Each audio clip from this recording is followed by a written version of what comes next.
What's going on, everyone? I'm just a typical, average American, here today to react and learn about some of the most shocking things about the UK. So today, I want to take a look at this Reddit discussion where somebody asked non-British people who have visited the UK for the first time, what shocked you the most? So I thought this sounded really interesting. I thought it'd be very fun to hear about some of the things that just really shock people when they visit the UK for the first time. So, with that being said, let's take a look at some of the comments here, starting with accents were a lot stronger than I thought they would be. I wonder what they mean by stronger. I guess if we're talking about someone from America visiting the UK, we're both English-speaking countries, you know? I'm guessing they're saying when Americans visit the UK, they're kind of shocked at how difficult it can actually be to understand some of the accents in the UK, even though, you know, we're all speaking English. So yeah, I've heard in the UK, it's like also shocking how many accents there are. And not even counting the fact that, you know, in the UK, you have like England, Scotland, Northern Ireland, Wales. So that would be 4 accents right there. But it's way more than that. Like, just within England, I've heard there's like, you just within London, England, like you might have a different accent just living in a different part of the city. Like, is that actually accurate? So, yeah, I think I actually understand where this person is coming from. This is also an interesting question I've had. Like, if you live within the UK, can you just understand everybody, like, perfectly fine? Like, sometimes Americans have trouble understanding a really strong Scottish accent or Irish accent. Whereas I wonder in the UK, do you ever have that problem? Or since you grow up in that culture, it's just no problem for you to... Because I've had times where I see, you know, people from the UK talking on TV or whatever, and I'm like, it's kind of hard to understand what they're actually saying, some of the stronger accents. So, yeah, this is yeah, I think a lot of Americans, when we think of the UK, we think of like what we call the standard British accent. Like, but the truth is there is no standard. There's no, you know, yeah, I think that's actually a really good one. What else here? Shocking things about the UK. How low-key your police are. How the police in the UK are low-key? Low-key? How so? Some junkie was on our train asking for money. A cop showed him his badge. They didn't make a scene, and they basically said, "You're getting off at the next stop, yeah?" And the guy nodded his head and dipped out as soon as the doors slid open. So, this person is saying that the police in the UK are more nuanced, more restrained, whereas, I mean, geez, if we're talking about the United States, I don't really know what the perception is outside of the United States of our police, but in the United States, our police has a really bad reputation. Really bad. For instigating violence, to jumping to conclusions, to being poorly trained. All sorts of terrible events, many of which have been caught on camera, thankfully, and made like big news stories in America. So police have really, yeah, it's kind of sad because police are there to, you know, serve and protect our communities. And anytime I've encountered police, it's mostly been a pretty reasonable experience. I wouldn't say positive experience, but fine. And then but for a lot of Americans, it's a really, really negative experience. And that's the truth. So this idea of low-key police, sign me up. That sounds great. A cop showed his badge to a lady that was going to give him money and said, "It's not going where you think," referring to her money. My train card wasn't working, and the same cop scanned his card and said, "Come through with me, don't worry about it." Oh, you got cops doing you favors, letting you on the train? UK, you got some nice cops. I mean, I don't want to totally poo-poo on American police. There's a lot of hardworking, honest, good people working in the American police, but there's also a disturbing percentage of bad apples, of bad police, and there does seem to be some kind of epidemic of poor training or poor vetting of who's allowed to become a police officer in America.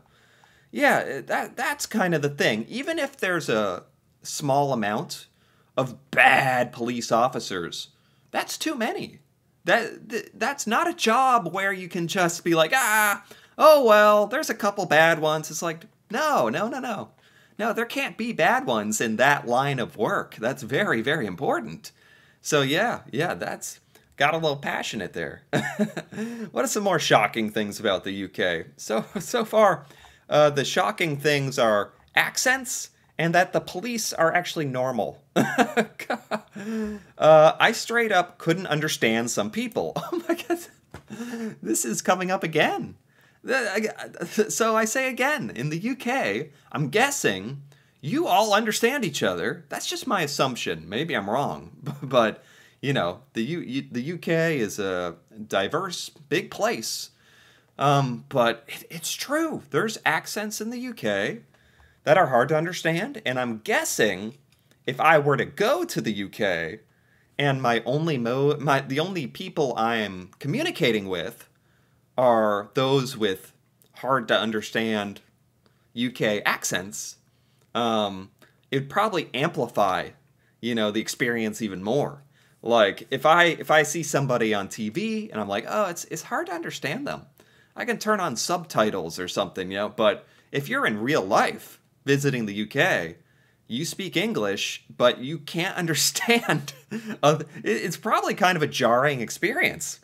They were speaking English, but their accents were so thick that I couldn't quite keep up with what the folks were saying. Wow, this happens in the US as well, especially in my neck of the woods. Hey, wait a minute, this isn't supposed to be shocking, strange things about the US. Hey, wait a minute, I wasn't prepared for that.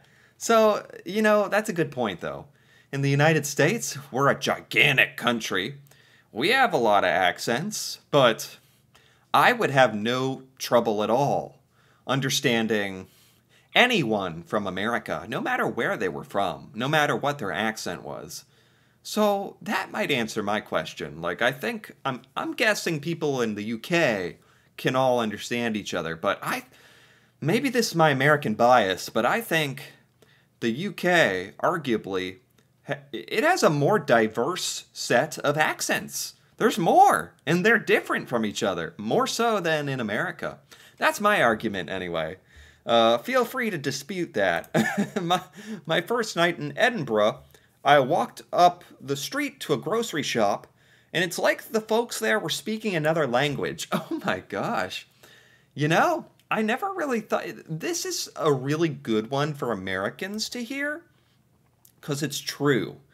If I were to visit the UK, I would not think communication would be an issue. It's not like you're visiting Germany or France, where it's a literal different language. When Americans visit the UK, we expect to just be able to understand everything. But apparently that's not always the case. How people could sound so polite, but be so rude. This is almost a compliment to UK people, I think. It's shocking how people in the UK can sound so polite, but be so rude at the same time. It's just like that British passive aggressiveness. Thank you for your contribution to this discussion. I'm sure there's someone who will find it interesting. Exactly. Perfect example. It is a skill that people in the UK seem to have. I've also done videos learning about British insults and British slang and banter, and it's a art form.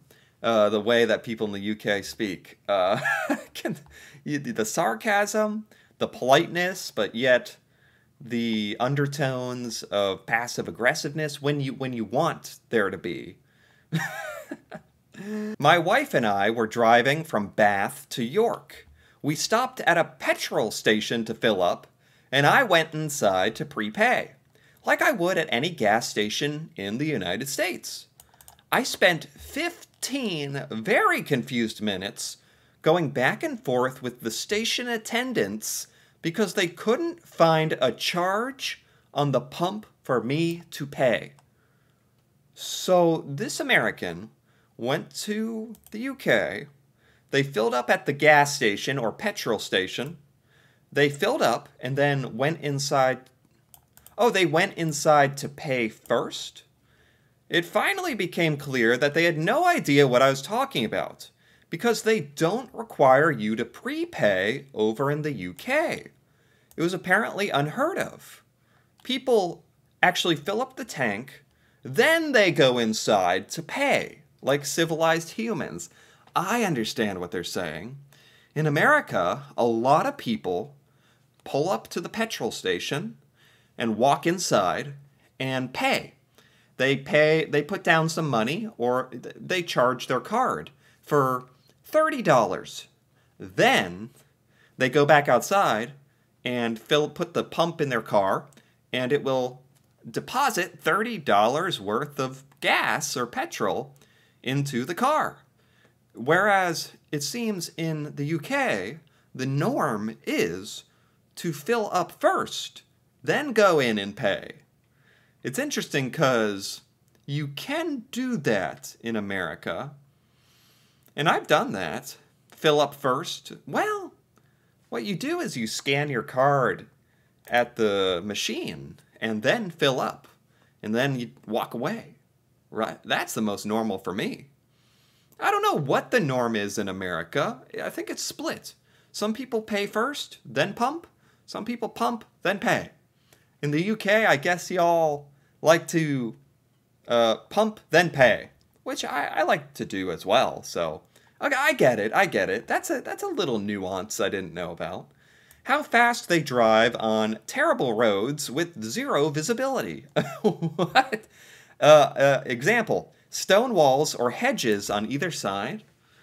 I've heard that in the UK, the roads are smaller, like more narrow. So I guess in the UK, you just get used to that. You just drive like a maniac. This is on bad roads with bad visibility.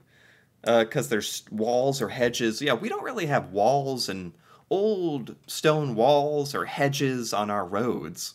So, in a lot of places in America, it's pretty wide open and visible. So this is a little concerning. Oh my gosh, the people in Ireland are this way too. Two cars side by side on a road with the narrowest of space on either side before you crash into a stone wall. Doing the speed limit. Really? So it sounds scary driving in the UK.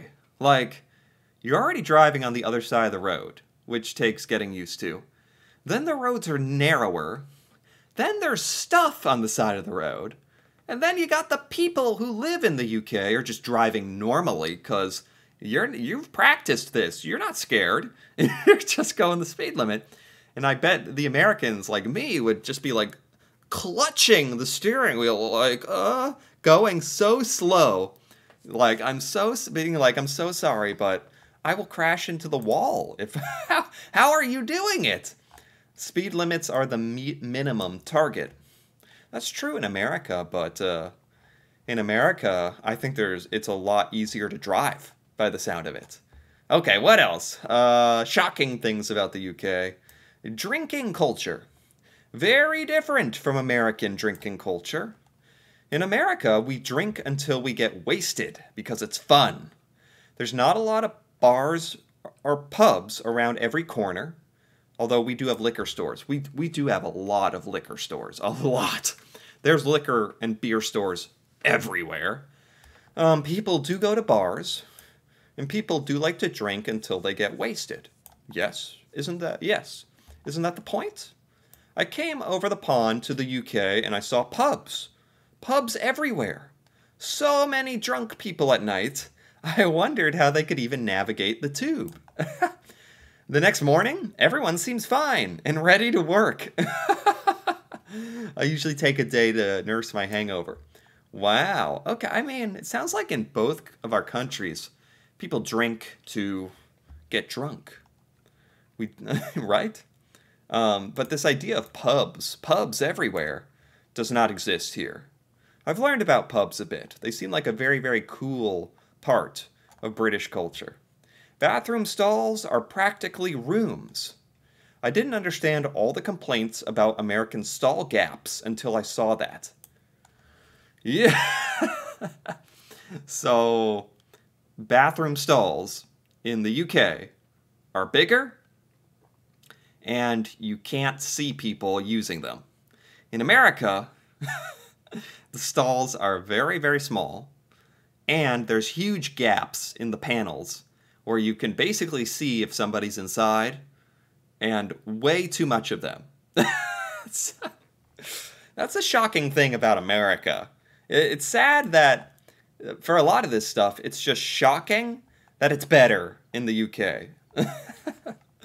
I never understand why American bathrooms leave enough room for someone to stare into your soul through the door crack. Yeah. How good the tea is. Really? I mean, it must be good for tea to be such a big part of UK culture. I drank tea everywhere, from fancy hotels to roadside stalls. It was always great. How do they do it? I don't know. Tea is just not a thing in America. I wouldn't even know what flavor of tea to get, like that British people are drinking. I don't know, like, how much milk you add. I don't know. Tea is just not a thing in America. We have coffee to replace it. Anytime I've drank tea, it wasn't a good experience. Not good at all. So this idea of how tea is just great in the UK, that intrigues me, because I don't understand how you do that. There's a national park called New Forest, because it was only established in 1079. Wow, that's how old Britain is, huh? That's how old the UK is? It was established 1,000 years ago, and it's called New Forest. When I visited Nottingham, I was shocked that they had two competing companies that provided public transportation. I bought a tourist day ticket. I tried to take the bus, and I was told it was for the wrong company. There's multiple public transportation companies? God, in America, you're just hard-pressed to even find public transportation. That's a rarity. Oh, it didn't even occur to me how weird it is. In Norwich, we have two different bus companies. Different bus companies. Yeah, wow, you have the luxury of multiple bus options. That just kind of shows how public transportation is on a different level in the UK, really. Personal space is totally different than the United States. While queuing, I thought people were really rude for what felt like standing on top of me. That was until I realized this was the norm. Really? Personal space is different depending where you're from. Like in America, we're terrible at queuing. Terrible. But when we do queue, we're pretty good about personal space. Americans like personal space. That I can at least say that much. So I've never heard this before. Is personal space a little smaller in the UK? the acceptable distance that you can stand from someone else while waiting in a queue, while queuing. How close can you be? Because, gosh, if someone was an arm's length away from me, that's pushing it. That's pushing it. That's close. And I think a lot of Americans would agree with that. Well, I was in a tourist group when a random chick ran up and flashed us. Okay. Very weird. Okay. That'd be shocking. And with that, that's a good place to stop. This was really fun. This was some pretty shocking stuff about life in the UK. Life in the UK is just different. Different, and in many cases, possibly better by the sound of a lot of this stuff. But yeah, there's a lot of useful stuff here that I think Americans should know, especially before visiting the UK, because I'm not surprised we are so shocked when we visit, because this was a lot of new information for me as well. So I enjoyed this. Anyway, if you enjoyed this as well, feel free to give this video a like or leave a comment with your thoughts on shocking things about the UK. That'd be very fun to hear about. And if you're interested in more videos like this, me reacting to the UK and learning about UK culture, feel free to subscribe for more. And until then, thanks for watching, and see you next time.